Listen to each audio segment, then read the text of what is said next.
시청자 여러분 안녕하십니까. TV로드 서울보도국 선임기자 이재원입니다.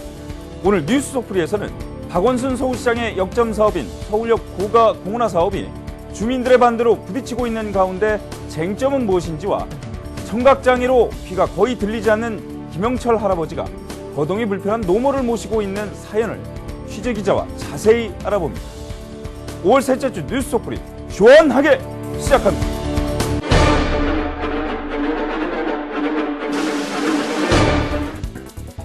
안전도 D등급을 받아 철거 예정이었던 서울역 고가. 하지만 박원순 서울시장이 공원으로 만들겠다고 발표하면서 갈등이 일기 시작했습니다. 상권이 죽는다고 주장하는 남대문 시장 상인과 교통체증을 우려하는 지역 주민들. 박 시장은 대체도로를 오는 2018년까지 만들고 서울역 일대를 종합적으로 개발하겠다는 계획이지만 넘어야 할 산은 만만치 않아 보입니다. 스튜디오에 실추 기자 나와 계십니다. 안녕하십니까? 네, 안녕하십니까? 전 지난 10일에 서울시가 서울역 고가를 두 번째로 개방을 했었죠? 네, 그렇습니다. 첫 번째로 개방했었던 게 언제였죠? 지난 10월에 첫 번째 개방을 했고 이번이 두 번째인데요. 좀 다른 점이 있습니다. 지난 10월에는 단순히 시민들한테 서울역 고가가 이렇게 생겼다라고 보여주는 자리였다면 이번에는 너네가 도시락을 싸서 여기서 한번 쉬었다 가봐 이런 느낌의 개방이 행사였거든요. 그래서 오전부터 오후까지 한 6시간 정도 개방이 됐었습니다.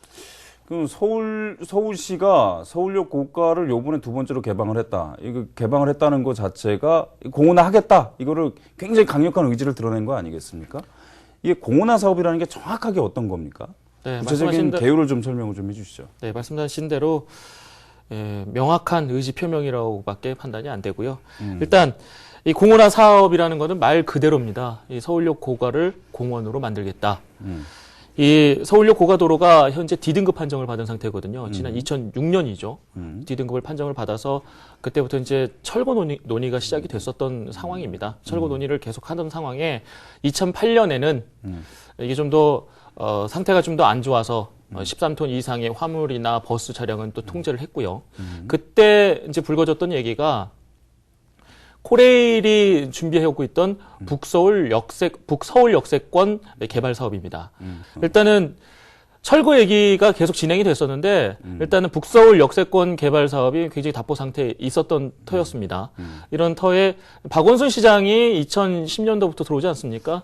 그때 박원순 시장의 이제 주된 이제 사업들은 뉴타운이 아니라 있는 것들을 좀 활용해서 다시 좀 동네를 좀 더 잘 살기 좋은 곳으로 만들어 보자. 사람 중심에. 네, 그렇죠. 그러니까 도시를 다시 부셔서 재개발을 하는 것이 아니라 개발하는 것이 아니라 도시를 재생하자. 좀 이런 패러다임을 좀 갖고 있는 거죠. 그렇죠. 이 도시 재생이란 말도 사실 그때부터 나온 거고요.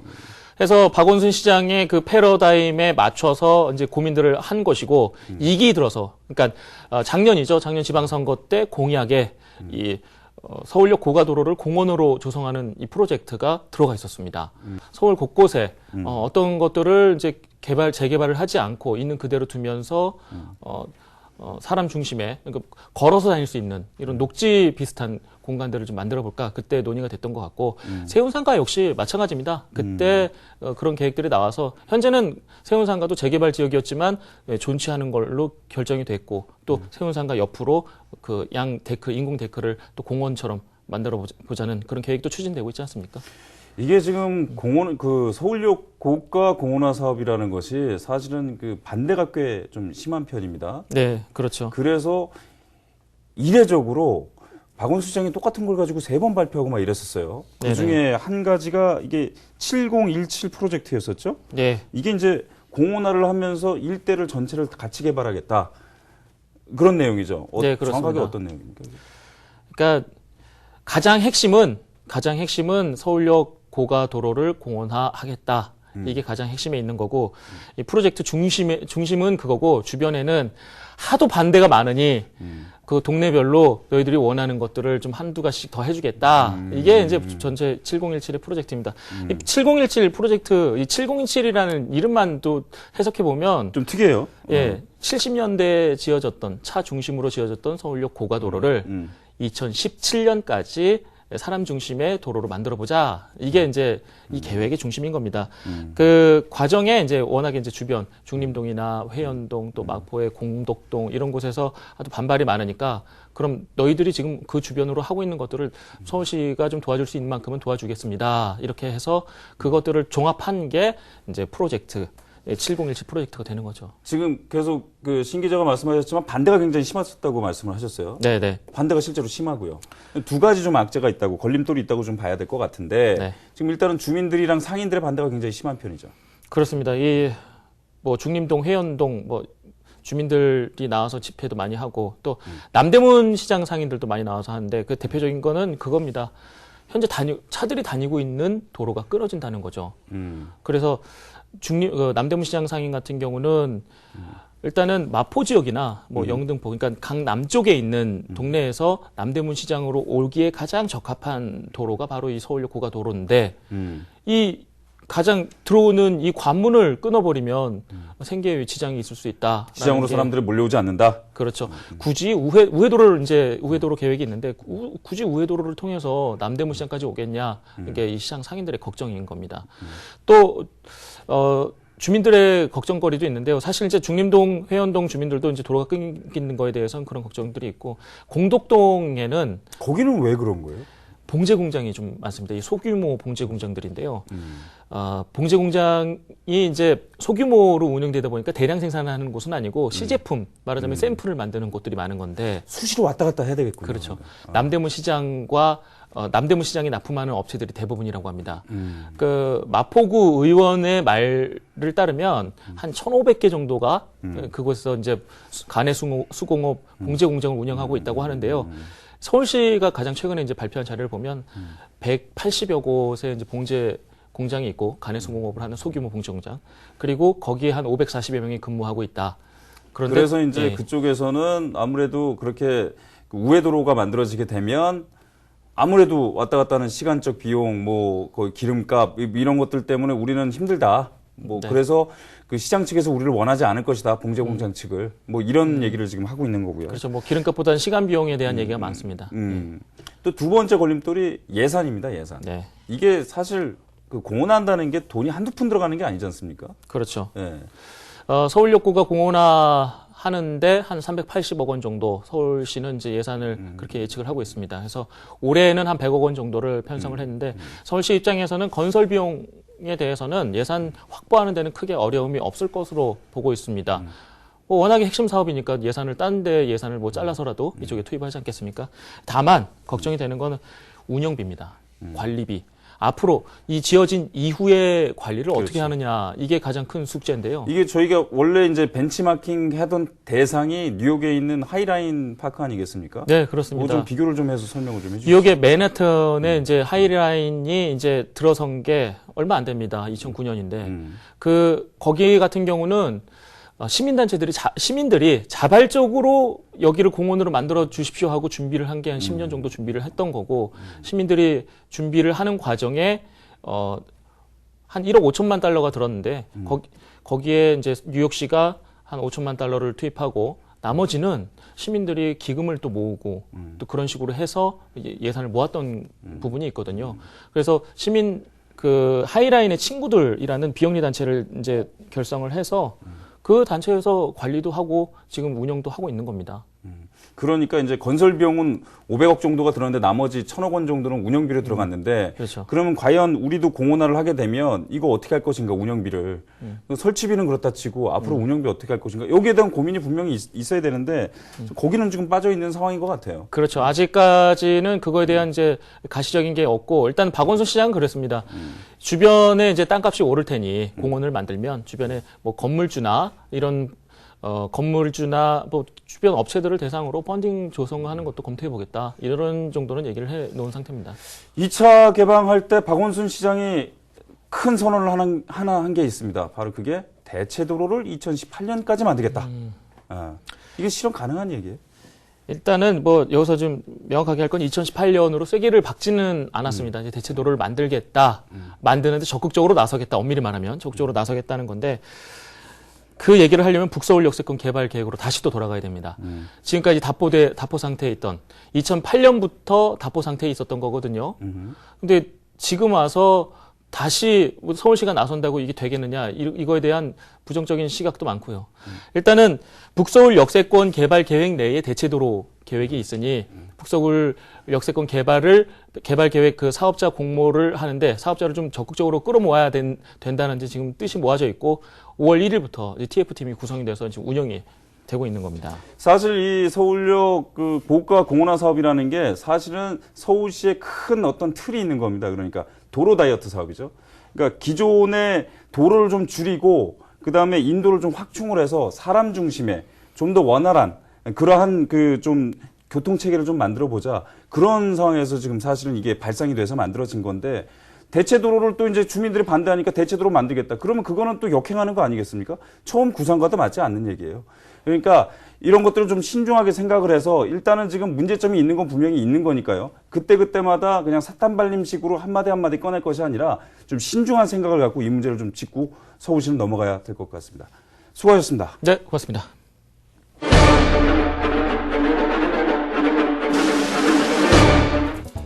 올해 65세이신 김영철 할아버지는 청각장애 3급으로 귀가 거의 들리지 않습니다.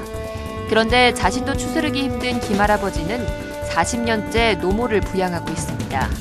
4년 전부터는 하반신 마비로 거동이 불편한 어머니의 대소변까지 받고 있습니다.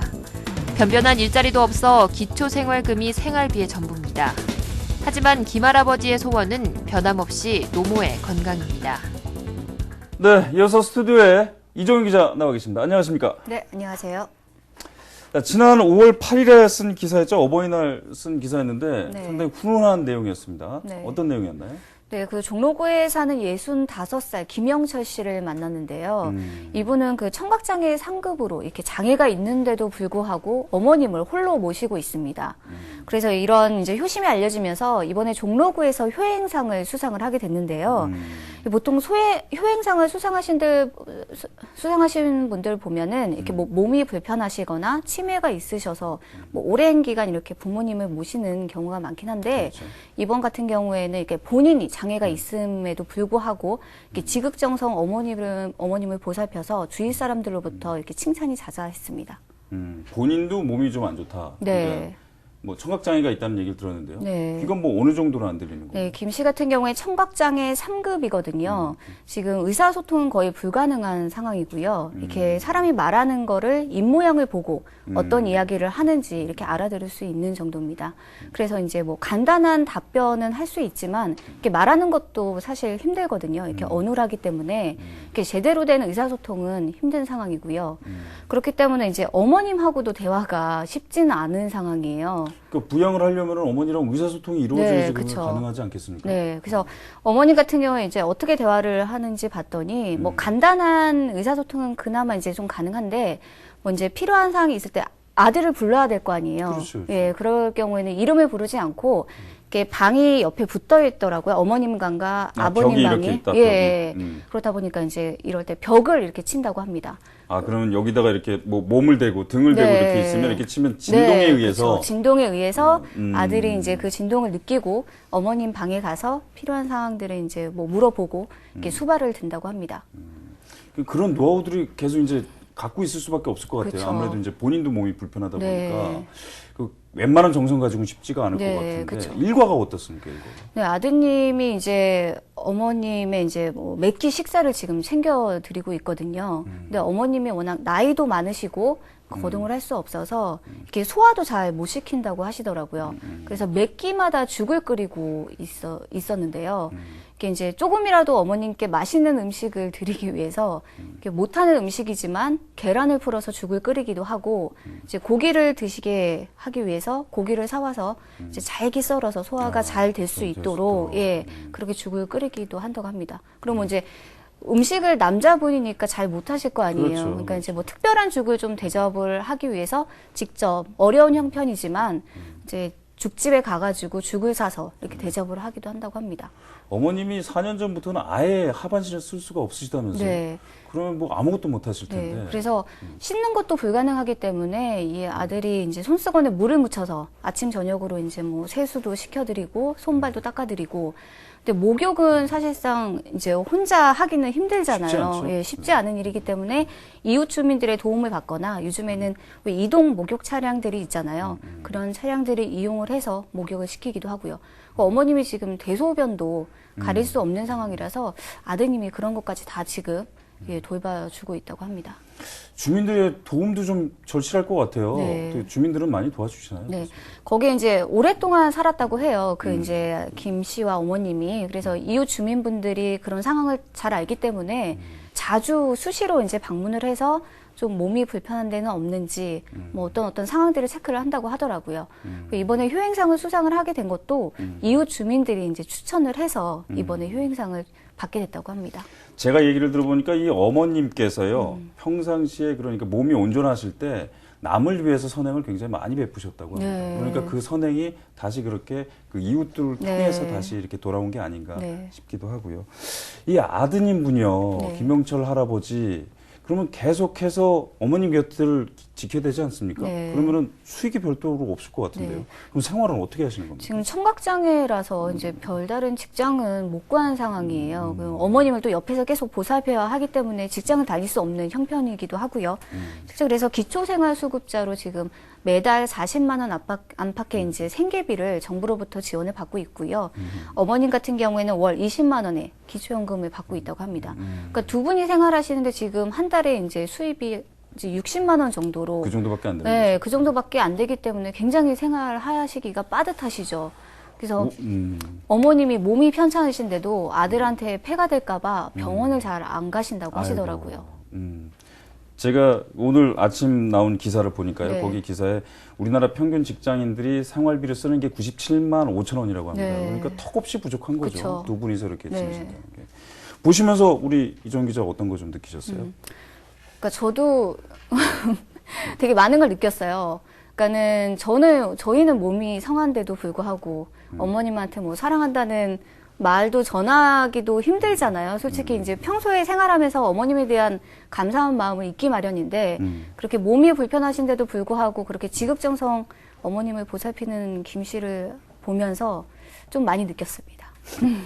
부끄럽기도 했고요. 그러니까 자기가 자기 부모 모시는데 뭐 이렇게 오바하냐 이렇게 지금 생각하시는 분들이 계실 것 같은데요. 저만 하더라도요. 결혼하고 나서 분가하고 나서 일주일에 몇 번 전화 드리는 게 쉽지가 않습니다. 그만큼 자기 생활에 젖어 있다 보니까 부모님 신경 쓰는 게 저도 뭐 성한 저도 신경 쓰는 게 쉽지 않거든요.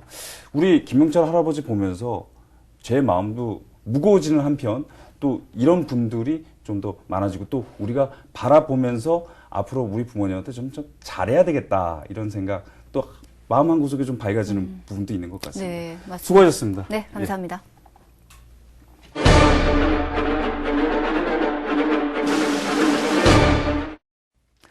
이번 주 지역신문의 헤드라인을 살펴보는 지역 속풀이 시간입니다. 노원구의 노원신문은 일면 톱으로 노원구 중계동 백사마을에 대해 다뤘습니다. 1960년대 철거민들이 들어와 정착하기 시작한 지 50년이 지난 지금 백사마을은 모든 것이 낡을 대로 낡았습니다. 축대와 지붕은 재구시를 못하고 담장은 금이 간 지 오래지만 재건축 지구에서 제대로 된 수리조차 이루어지지 않고 있는 상태입니다. 1000세대 조금 넘는 이 마을의 절반가량은 아직도 연탄을 사용합니다. 지난 겨울에는 연탄가스 걱정을 해야 했고 이제 우기가 찾아오면서 담장이나 축대가 무너질까 봐 또 걱정부터 해야 합니다. 재건축은 20년째 지지부진하고 거주민들의 대다수는 노령화돼 각종 위험에 노출돼 있습니다. 하지만 서울시는 예산을 들여 이곳을 동네 관광 코스로 만든다며 금이 간 담장에 벽화를 그리고 동네 지도를 만들었습니다. 정작 예산이 쓰여야 할 곳은 구경거리가 아니라 주민의 안전은 아닐까요? 도봉구의 동북일보는 오면 우상단에 도봉구에서 아버지 학교 슈퍼맨이 돌아왔다라는 프로그램을 운영한다는 기사를 실었습니다. 도봉구의 아버지 학교는 지난해 홍의조와 올해도 실시하는 프로그램인데요. 자녀 돌봄을 위한 의사소통 기술과 가정에서 자신의 위치와 역할을 재정립하는 시간을 갖는다고 합니다. 이러한 고민을 아버지들끼리 모여 공유하고 나눈다고 하는데요. 이 시대를 살아가는 아버지들은 어깨가 더 무겁습니다. 갈수록 팍팍해지는 월급 봉투에 가정에서는 더 적극적인 가사 활동을 원합니다. 직장에서는 부하 직원과 상사 사이에서 샌드위치 신세고, 가정에서는 가부장적인 윗세대와는 달리 민주적이고 평등한 가장이길 기대합니다. 수많은 갈등과 스트레스 속에서 외로워야 할 이 시대의 아버지에게 출근길 아빠 사랑해요 한마디 하는 용기는 아버지에겐 행복입니다. 동대문구의 동대문신문은 이면 사설에서 중랑구 면목동과 동대문구 휘경동을 잇는 겸재교에 대한 이야기를 실었습니다. 겸재교는 지난 2008년 공사를 시작해 7년 만인 오는 6월에 완공을 앞두고 있습니다. 겸재교는 공사 진행 중에도 말이 많고 탈이 많았습니다. 원래 취지인 교통정체 해소와는 달리 정치적 익힘 탓에 배가 산으로 가는 양상을 보이기도 했습니다. 공사 완료 시기는 4년 이상 늘어났고 예산도 당초보다 300억 원 가까이 늘었습니다. 막대한 예산이 들어갔는데도 오히려 완공 시기가 가까워진 지금 동네 주민들의 반발을 사고 있습니다. 결국 주민들의 의견을 무시하고 정치 논리로 진행된 대형 사업은 주민에겐 고통이고 예산 낭비의 주범이란 사실을 깨닫게 합니다. 서울시에서 2008년 이후 발주한 50억 원 이상 대형 SOC 사업은 총 15곳. 이 가운데 3곳만이 완료된 상태입니다. 강서구의 강서양천신문은 6면 좌상단에 서울시가 이번 달부터 올해 말까지 폐비닐 수거 전용 봉투를 배포한다는 기사를 실었습니다. 강서구와 노원 등 16개 자치구 180만 가구에 1,600만 장을 뿌려질 계획입니다. 서울시에 따르면 수거되는 종량제 봉투 내용물의 70% 가까이가 분리수거가 제대로 되지 않고 있으며 대다수가 폐비닐인 것으로 보고 있습니다. 실제 관악구 등 5개 자치구에 시범 배포한 결과 종량제 봉투 사용량이 10% 이상 감소했다고 합니다. 폐기해야 할 생활 쓰레기가 그만큼 줄어들었다는 것입니다. 폐비닐 1,600만 장이면 장당 100원씩만 따져도 16억 원에 해당하는 재원이 필요합니다. 나와 이웃, 더 나아가 내 후손들의 미래를 생각한다면 우리의 세금 낭비 없이 가정에서 쓰레기를 줄이는 인식이 필요해 보입니다. 박원순 서울시장의 서울역 고가 공원화 사업은 도시개발에서 이제는 도시재생이라는 패러다임을 제시하는 선언적인 의미도 갖고 있습니다. 하지만 한편에서는 법의 틈을 노리고 우리가 가꿔야 할 녹지를 파괴하기도 합니다. 표를 의식해 가시적인 성과를 노린 것이 아니라면 서울시는 주변의 작은 녹지들부터 관심을 가져야 하지 않을까요? 5월 셋째 주 뉴스 속풀이 준비한 소식은 여기까지입니다. 다음 주에도 좀 더 속 시원하고 깨알같은 정보를 들고 찾아뵙겠습니다. 고맙습니다.